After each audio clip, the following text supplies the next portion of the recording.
西遊記原著又一個大秘密。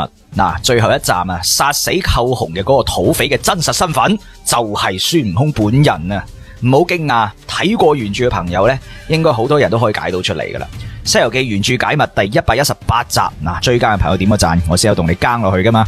上一回結尾講到，唐僧師徒離開咗寇洪屋企啊，雨夜呢喺一個破爛嘅華光行院入邊過夜。華光菩薩、火焰五光佛、毒火鬼王嘅真實身份呢，要睇完本回嘅主線啊，先可以解密到嘅。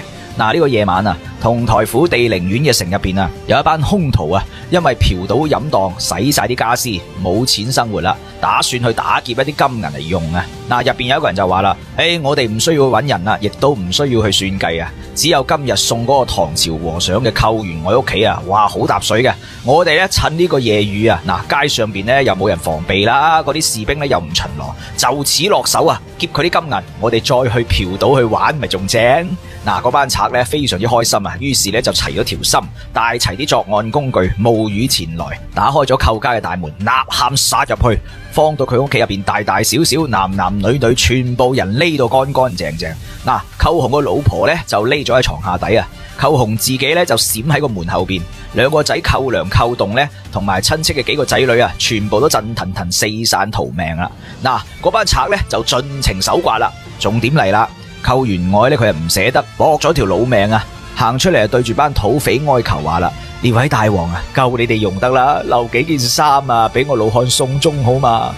嗰班土匪咧不容分說，一嘢趕上前啊，將寇員外撩陰一腳踢冧咗喺地，就咁啊瓜咗啦。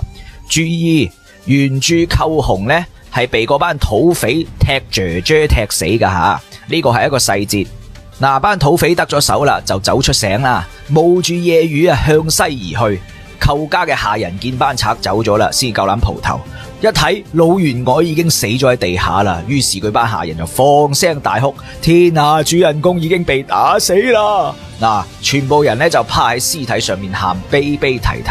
大家繼續留意細節啦。將四更嗰陣時啊，寇洪個老婆呢就憎恨唐僧之前呢唔受佢嘅齋供啊，有咁大場面送佢，就惹出咗呢場災禍，於是呢就生咗妒害之心，想陷害取經團隊。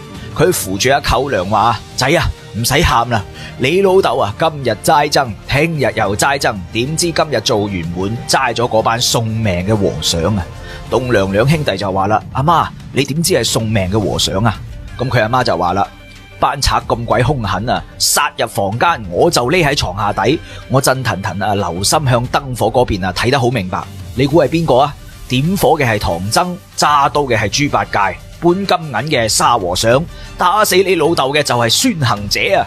嗰兩個仔一聽，即刻就話啦：阿媽既然睇得咁明白，肯定係啦。佢哋四個人啊喺我哋屋企住咗成半個月啊，對我哋屋企啊熟晒，財動人心，所以就趁住夜雨翻嚟我屋企，既劫去財物呢，又殺咗我老豆。哇，真係好狠毒啊！等天光我哋去府入邊告佢。咁寇棟就話啦：咁呢個狀字應該點寫啊？咁寇良就話啦：就按照阿媽嘅說話啦。於是佢就寫：唐僧點火，八戒叫殺人，沙和尚劫去金銀，孫行者打死我父親。一家人啊吵吵鬧鬧，不知不覺咧就天光啦。一邊咧請啲親戚啊去置辦啲棺木啦，一邊咧寇良兄弟咧就去告官。同台府嘅刺史正堂大人聽咗之後啊，即刻點起人馬，總共150人，各執兵器出西門就追唐僧師徒啦吧。好啦，呢一段故事呢，離奇詭異，信息量係極大嘅。我哋從上帝視角嚟分析下。本集嘅解密開頭我已經講咗噶啦，呢班土匪就係孫悟空安排嘅，準確啲嚟講係孫悟空同埋神仙保鏢隊一齊做嘅。講白咗就係孫悟空同神仙保鏢隊團伙作案。前面解密已經講咗啦，最後一站呢，根本就冇任何妖怪，亦都冇任何危險，一切啊都係上頭大佬安排孫悟空做嘅。所以寇洪個老婆呢係冇講大話噶，佢係的而且確睇到點火嘅係唐僧，揸刀嘅係豬八戒，搬金銀嘅係沙和尚，打死寇洪嘅係孫行者。有朋友就問啦，咁證據喺邊度啊？證據咪就喺寇洪老婆嘅說話入邊咯。大家諗下啦，寇洪個老婆如果講大話，佢係唔會講話打死你老豆嘅係孫悟空嘅，佢應該會講打死你老豆嘅係唐三藏。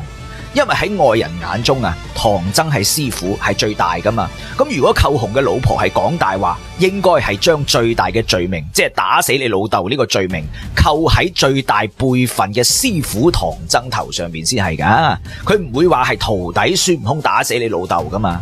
但係偏偏寇洪個老婆話睇見孫悟空打死你老豆，呢個就係一個好細微嘅細節啦，證明寇洪個老婆係真係睇到孫悟空一腳撩陰腿踢死咗寇洪嘅。呢個亦都係孫悟空故意俾寇洪個老婆睇到自己嘅。所以真相就係唐僧師徒雨夜喺華光行院度休息，孫悟空變咗一個假身陪住唐僧，然後約埋神仙保鏢隊，佢哋再變成假嘅唐僧、八戒、沙僧，成班土匪去打劫寇洪屋企人，最終嘅目的就係殺死寇洪。至於點解要咁做呢？留個伏筆先。又有朋友問啦，既然呢班土匪係孫悟空同埋神仙保鏢隊變嘅，咁點解呢班土匪一開始啊仲要演戲話係自己啊嫖賭飲蕩使晒啲錢要去打劫呢？其實大家認真啲諗下就會明白噶啦。喺《西遊記》原著嘅世界啊，三界各個地方啊都有隱藏嘅神仙嘅。凡間有土地城隍，周圍都係耳目，每個神仙呢都跟住唔同嘅大佬。如果神仙保鏢隊唔做戲，用真實嘅面目直接喺度傾計劃啊，咁呢啲分散喺各處嘅耳目啊，如果有心喺各方嘅大佬背後督佢哋背脊，咁你覺得神仙保鏢隊驚唔驚啊？佢哋嘅職位仲保唔保得住啊？再加上今次係孫悟空帶住神仙保鏢隊團伙作案，你如果唔變化咗嚟做戲啊，被暗中嘅其他神仙捉住把柄，咁就麻煩啦。西遊記原著嘅世界呢，處處都充滿咗算計嘅，所以佢哋每一步都行得好小心。做戲就要做全套，唔可以留低把柄。呢度亦都諷刺咗明朝官場嘅黑暗啊！類似嘅情況啊喺前面出現過好多次嘅，例如平頂山啦，日值公曹咪變成樵夫向孫悟空報信咯；獅駝嶺太白金星呢，就變成咗老人家向孫悟空報信。喺滅法國，觀音同埋紅孩兒又變成老婆婆同埋細路仔報信，咪一個道理咯。至於孫悟空喺寇洪呢一回執行住啲咩任務，點解要殺寇洪，背後又隱藏住啲咩驚天秘密呢？我哋要繼續睇主線嘅故事啦。話說唐僧師徒喺嗰個華光行院嘅破屋入邊啊，哇，挨到天光啊先出門上路。神仙保鏢隊所假扮嘅土匪呢，已經喺唐僧師徒前方20里路等住佢哋啦。呢度嘅情節啊，大家睇原文就知啦。孫悟空呢，就配合住呢班土匪做戲啦。孫悟空話：大王大王，我哋係鄉村入邊嘅和尚嚟嘅，我哋唔識講說話，衝撞就莫怪啦，莫怪。如果你要買路錢啊，唔使問佢哋三個嘅，你只需要問我。我係專門管賬嘅，凡係有啲咩經錢啊、趁錢啊、邊度化緣啊、布施啊，全部喺我包袱入邊，冚唪唥都我管出入嘅。嗰個騎馬嘅雖然係我師傅啦，但係佢淨係識念經，不管閒事嘅，財色俱忘，一毫都冇。嗰個黑面嘅呢，就係我半路上面收嘅一個後生，淨係識養馬嘅。嗰個長嘴嘅呢，就係我雇嘅長工，淨係識擔行李嘅啫。你將佢哋三個放過去啊，我將嗰啲衣缽啊、盤川啊，全部送俾你哋。大家聽下孫悟空呢番說話，雖然係做戲啊，但係言外之意呢，都係講俾唐僧佢哋聽噶噃。我先係你哋真正嘅領導啊！仲有一個細節好明顯，孫悟空同埋沙僧嘅關係係好過同豬八戒嘅關係嘅，因為佢第一個介紹唐僧，第二個介紹沙僧，第三個先介紹豬八戒。於是後邊嘅故事呢，就係孫悟空同埋神仙保鏢隊所變嘅土匪做咗一場戲俾唐僧睇。孫悟空用定身法將嗰班土匪定住咗，變咗啲繩索出嚟綁住佢哋，然後就審問呢班土匪啦。呢度仲有一個細節啊，呢班土匪一共30幾個人，大家計一計神仙保鏢隊嘅人數啊。有代表玉帝嘅五方揭帝4隻公曹，有代表老君嘅6丁6甲，有代表如來嘅18位護教騎男，加埋一共39個人。咦，數目非常之吻合啊！於是呢班土匪就交代晒事情嘅經過啦。唐僧一聽就話要將呢啲贓物全部攞翻去還翻俾寇家。然後孫悟空呢，就將呢班土匪放走咗啦噃。大家諗下啦，以孫悟空做事嘅性格啊，佢會放走啲土匪咩？就算孫悟空而家係唔殺生噶啦，都會一齊將嗰啲土匪押翻去報官，留個人證啊嘛。有乜可能會就咁放走呢？呢度亦都係一個細節。於是後邊嘅故事大家知啦。取經團隊攞住呢啲贓物原路返回，咁啱就撞正咗捉佢哋嗰啲官兵啦，捉晒佢哋翻去。嗱，孫悟空咧就笑騎騎咁束手就擒噶噃。呢度亦都明顯睇得出，一切都喺孫悟空嘅掌握之中。嗱，刺史咧要對唐僧用刑啊，孫悟空心入邊就諗啦，雖然我師父該有此難，但係唔可以叫佢十分受苦嘅。大家睇下呢度孫悟空嘅心理活動，孫悟空自己心入邊都話師父該有此難啊。呢度就已經證明啦，呢次嘅事件就係孫悟空自己策劃嘅，因為呢度係孫悟空嘅心理活動，肯定係事實嚟噶嘛。於是官兵呢就對孫悟空動刑啦，用嗰啲繩索箍住孫悟空個頭。咁孫悟空當然乜事都冇啦。就喺呢個時候，聽到有人嚟報道話：老爺啊，刀下嘅陳少寶爺爺到咗啊，請老爺出城迎接啦。於是刺史就命令將唐僧師徒收監，好生看管，等我接待過上司再嚟拷問啊。於是呢，營房嘅官兵呢就收監咗唐僧師徒啦。八戒同埋沙僧將自己嘅行李都一齊帶入營房。嗱，呢度有兩個細節大家要注意嘅。第一，有個刀下嘅陳少寶嚟咗。呢個陳少寶官職似乎好大喎，刺史要親自迎接。西遊記原著處處充滿細節嘅。嗱，呢個陳少寶姓陳，唐僧叫陳元莊，亦都係姓陳。呢度真係巧合咩？第二，刺史將唐僧師徒收監，八戒同埋沙僧將啲行李都一齊帶入去噶噃。呢度明顯啊，都係為後續演戲做鋪墊嘅。大家繼續睇下，唐僧師徒咧被收監之後啊，嗰班官兵又上嚟打佢哋啦。哇，唐僧啊痛苦難忍，只係叫悟空啊，點算好啊，點算好啊？孫悟空話佢打你係要錢啊嘛。嗱，常言講啊，好處安身，苦處用錢，你俾啲錢佢咪得咯。咁唐三藏就問啦：我啲錢喺邊度嚟啊？孫悟空話：如果冇錢啊，衣物都得嘅，將嗰件袈裟俾佢啦。咁唐僧係受唔得苦噶嘛，咁啊唯有開口話啦：唉，悟空隨你啦。咁孫悟空就話啦：咁多位長官啊，唔使打啦，我哋擔入嚟嗰兩個包袱入邊啊，有一件錦蘭袈裟，價值千金嘅，你哋打開攞去啦。於是嗰班官兵咧就將行李打開，哇，真係見到有一件袈裟噃，知道係寶物，爭住喺度睇啦。又驚動咗本司嘅玉官，玉官見到袈裟，又見到通關文牒，有各個國家嘅寶印花押，就話啦：好在我嚟睇啊，如果唔係，你哋全部都惹禍啊！呢班和尚啊，唔係土匪嚟噶，唔好喐佢哋啲衣物，等聽日太爺再審就知道真相噶啦。嗱，呢度又有一個細節啦，官兵將唐僧嘅包袱俾咗呢個玉官，玉官自己收走咗，並冇還俾唐僧。嗱，玉官明明知道咗唐僧師徒唔係土匪，咁點解冇歸還呢個包袱，仲自己收走呢？呢度背後係有重大嘅秘密嘅。嗱，呢度可以提前解密。喺最後啊，唐僧翻到大唐嗰陣時，唐太宗睇通關文牒嘅時候，天竺國嘅印花係消失咗嘅，但係就多咗獅駝國嘅印花。大家回憶下前文，喺獅駝嶺根本就冇壓到印花噶。天竺國王又明明係壓咗印花嘅，咁點解通關文牒最後多咗獅駝國嘅印花，天竺國嘅印花就消失咗嘅？就係喺呢度啦，通關文牒被呢個玉官收走咗，離開咗唐僧身邊。呢個玉官明顯就係上頭大佬安排嘅人，修改通關文牒嘅。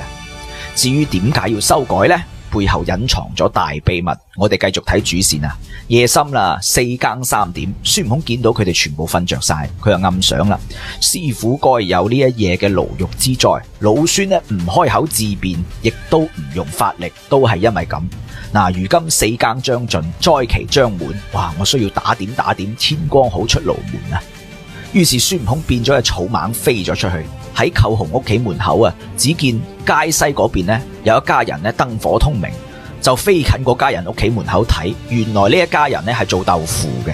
只見啊一個老坑公喺度燒火，個老婆婆呢喺度擠豆漿。嗱，個老坑公突然間叫聲：八爺婆啊，寇大官呢雖然係有子有才啊，但係就冇陽壽。我同佢細個係一齊讀書噶，我仲大佢5歲添。佢老豆叫寇明啊，當時咧都不上千畝田地嘅，放啲租賬都收唔翻嘅。佢到20歲嗰陣時啊，佢老豆寇明就死咗啦，佢就撐住副家當啦。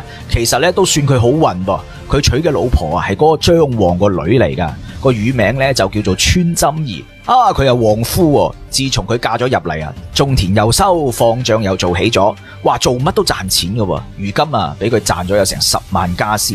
佢到咗40歲嗰陣時呢，就回心向善啊，齋咗萬增。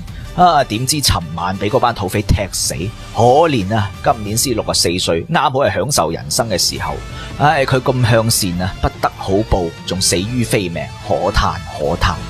呢度嘅信息量係極大噶噃，可以將寇洪嘅背景講得咁清楚嘅人，仲喺度通宵整豆腐。孫悟空一過嚟偷聽，佢就講寇洪嘅身世。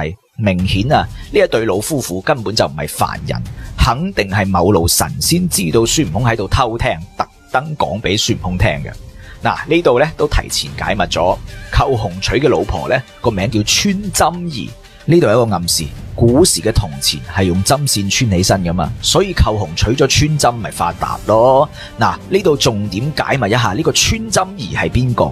大家留意下呢個整豆腐嘅老坑公話，寇洪嘅老婆穿針兒係張旺個女。張旺係邊個？大家留心聽啦。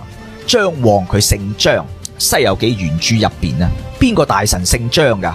冇錯，就係玉皇大帝。大家記得嘛？玉皇張大帝啊，張旺嘅諧音就係張皇，所以寇洪嘅老婆穿針兒實際上就係玉帝個女。真相越嚟越近啦。寇家明顯就係神仙大佬嗰啲棋子嚟嘅，一切都係圍繞住輪世羅漢嘅。寇洪一家人留唐僧師徒喺屋企半個月嘅時間，呢半個月嘅時間實際上就係靈山嘅如來、天庭嘅玉帝、地府嘅大佬地藏王三方喺度開會討論緊輪世羅漢嘅問題，用咗成半個月嘅時間。本回呢將進一步揭開地藏王嘅身世秘密，如來同埋地藏王多年嚟嘅合作，地藏王同埋觀音嘅關係，以及唐僧嘅身世秘密。大家帶住呢啲問題嘅方向繼續研究原著，孫悟空係點樣落實上頭嘅最終方案嘅呢？三界局勢又發生咗咩變化呢？下回分解。